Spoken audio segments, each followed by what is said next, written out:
Last week, I watched two men walk into my clinic on the same day, same age, both 63. The first man walked in slowly. He gripped the doorframe to steady himself. He sat down carefully, like he was afraid his own body might betray him. When I asked how he was doing, he said, "Dr. Reena, I'm just getting old."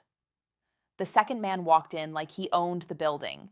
He sat down without hesitation. His eyes were sharp. His grip was firm when we shook hands. When I asked how he was doing, he smiled and said, "I'm just getting started." Same age, completely different men, and the difference between them had nothing to do with luck, nothing to do with genetics. It came down to seven specific abilities, seven things one man could still do, and the other had quietly stopped doing years ago. If you can still do these seven things, you are not just surviving your 60s, you are dominating them. Here is what most men over 60 have been told directly or indirectly by the world around them: that decline is inevitable, that weakness is just what happens, that the best years are behind them, and the only job left is to manage the fall gracefully. I am here to tell you that is one of the most dangerous lies a man can believe. My name is Dr. Narita. I have spent 12 years working with men over 60 in clinical practice. And what I have seen over and over again is that age does not weaken men. Stopping does. So let us find out exactly where you stand. Right now, today, I am going to walk you through seven abilities, seven specific tests. As I go through each one, I want you to be completely honest with yourself. Not because this is a judgment, but because awareness, real, honest awareness, is the first step toward either protecting what you have or rebuilding what you have lost. And here is the most important thing I need you to understand before we begin. Every single one of these abilities is trainable at 60, at 70, at 80. None of them are fixed. All of them are within your control. Let us begin. Marker number one, the rising test, your functional strength. Can you get up off the floor without using your hands? Not slowly. Not using a chair. Not rolling to the side and pushing yourself up with both arms. Straight up from sitting on the floor using your legs alone. Try it right now if you can, because if you can do this easily without hesitation, you are already ahead of more than 65% of men your age. This is not a party trick. Researchers in Brazil studied over 2,000 men and women and found that the ability to get up from the floor without support is one of the strongest single predictors of how long a man will live. Not how far he can run, not how much he can lift. This one movement. Why? Because it requires leg strength, hip mobility, core stability, and balance all working together at the same time. It reveals your total functional reserve, the engine your body uses to keep you independent, active, and alive. In my 12 years working with men over 60, I have seen this test reveal more about a man's true health than almost any lab result I have ever ordered. If you struggle just now, do not panic. Start sitting on the floor every single day. Not on the couch, not on the bed, the floor. Make your body remember what it already knows how to do. Marker number two, the walking test your heart and joint vitality. Can you still walk for 30 minutes without your joints stopping you? Not running, not hiking, walking 30 continuous minutes. No stopping because your knees gave out. No sitting down because your hips seized. No breathlessness that forces you to the nearest bench. If you can walk for 30 minutes and feel capable, not destroyed at the end, your cardiovascular system and your musculoskeletal system are still communicating the way they are supposed to. This matters more than almost any other marker I will share with you today because walking is the foundation of independence. It determines whether you can travel, whether you can visit your grandchildren without counting steps, whether you can move through the world on your own terms. I have sat with men in my clinic who told me they stopped walking regularly because their joints hurt a little. 5 years later, they could barely walk to the end of their street. The joint did not destroy the walking. Stopping the walking destroyed the joint. Men who can walk freely live freely. It is that simple. If 30 minutes is too much right now, start with 10. Add 2 minutes every week. Your body will adapt faster than you think because it was built for this marker number three, the wanting test your sense of purpose. Can you still wake up most mornings wanting something? Not every morning, not perfect mornings. Most mornings, a project you are working on, a person you want to see, a problem you want to solve, a place you want to go, something that pulls you out of bed with a sense of direction rather than pushing you out of bed with obligation. This is the marker most men never expect to see on a list like this. But I am putting it here because in 12 years of clinical practice, I have watched purpose decline kill men faster than almost any disease. When a man loses his sense of wanting, when every morning feels the same, flat without pull, his cortisol rises, his testosterone drops, his immune system weakens, his cardiovascular health deteriorates. The body follows the mind into surrender. But when a man wakes up with something to move toward, every biological system in his body gets the signal, keep going. We are not done yet. If you have lost your sense of wanting, start small. Find one thing this week.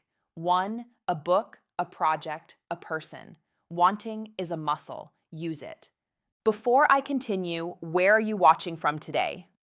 Drop your city in the comments below. I am Dr. Narita, and I read every single one. Now, let us keep going. Marker number 4. The grip test your physical power. Can you still carry your own groceries with both arms and not feel it for 3 days? 2 full bags, one in each hand, up the stairs and into the kitchen.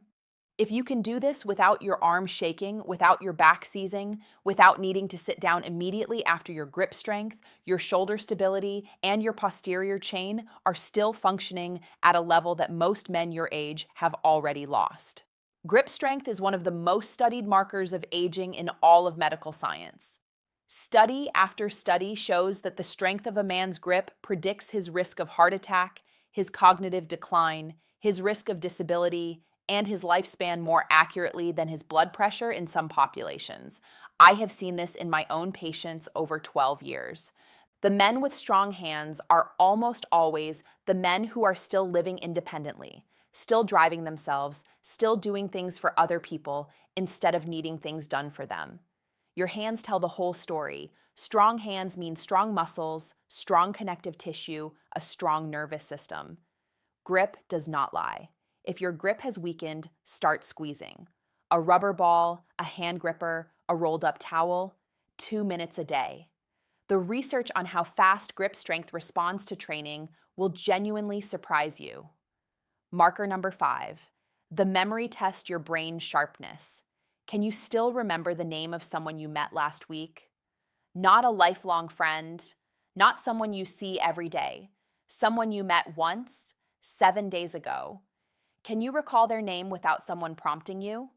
If yes, your hippocampus, the brain's memory and learning center, is still forming and retrieving new neural connections efficiently.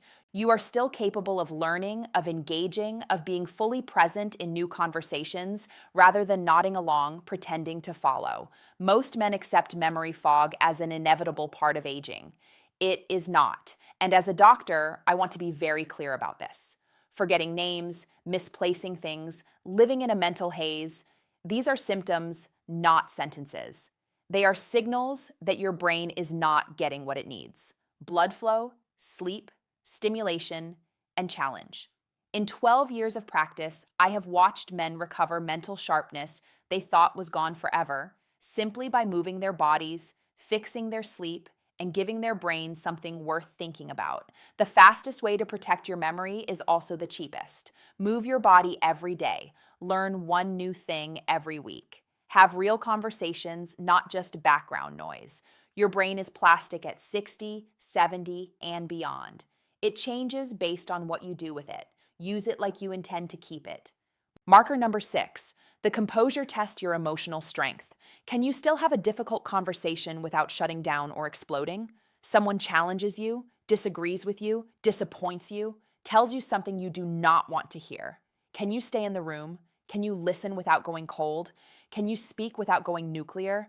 This is emotional regulation, and it is one of the most underrated markers of a strong man over 60. Many men reach their 60s carrying decades of unexpressed frustration, grief, and disappointment, and the body keeps the score. Chronic emotional suppression raises cortisol levels, damages arterial walls, disrupts sleep, and accelerates cognitive decline. A man who cannot regulate his emotions is not just difficult to be around. He is actively harming his own biology. I have had patients come to me with chest pain, high blood pressure, chronic insomnia, and when we sat down and talked, the real diagnosis was 40 years of emotions that had nowhere to go. But a man who can sit in discomfort, who can hear hard things and respond with clarity, that man has built something most men never develop: emotional strength. And it is a genuine predictor of longevity. If this is your weak marker, start simple. When you feel reactive, breathe before you speak. 4 seconds in, 4 seconds out. It sounds small. The physiological effect is not small. Marker number 7. The presence tests your vitality and impact. Can you still make other people feel better just by being in the room? Not performing, not entertaining, not pretending, just being present and having the people around you feel something shift when you walk in. This is the marker that separates men who are merely aging from men who are ripening. It requires everything else on this list working together. Physical vitality that makes you look alive, mental sharpness that makes you engaging, emotional stability that makes you safe to be around, purpose that makes you interesting, a body that still moves like it belongs to someone who intends to keep using it. In 12 years of working with men over 60, the ones who had this quality were never the men with the most perfect blood work or the lowest body weight. They were the men who had decided consciously or not that they were not finished yet, that they still had something to give, that the people in their lives still needed them to show up fully. Men who still have this quality at 60, 70, 80 are magnetic, not because they are perfect, but because they have refused to disappear. They have kept showing up, kept engaging, kept investing in themselves, and the world feels it. This is what thriving actually looks like. Not absence of problems, not absence of pain, presence, full committed, unapologetic presence in your own life. Before I give you the final thing I want you to take from this video, if what I have shared today has given you even one new way of seeing yourself, hit that subscribe button right now. Every week, I share evidence-based strategies specifically for men over 60 who refuse to accept that their best is behind them. I am Dr. Narita, and this community is built for men who are not done yet. Now, the most important thing here is what your score means. If you scored 4 or 5 out of 7, you are already stronger than most men your age, not in spite of your 60s, because of what you have chosen to do with them. If you scored 6 or 7 out of 7, you are not just thriving. You are proof that the story most men tell about aging is wrong. And people need to see that proof. They need to see it in you. If you struggled with most of these, do not use that as a reason to give up. Use it as the most useful information you have received in years, because now you know exactly where to focus. And everything on this list responds to attention. I have watched men rebuild every single one of these abilities from scratch. In my clinic, at 65, at 71, at 78, it is never too late to begin. Here is what I want you to carry with you after this video ends.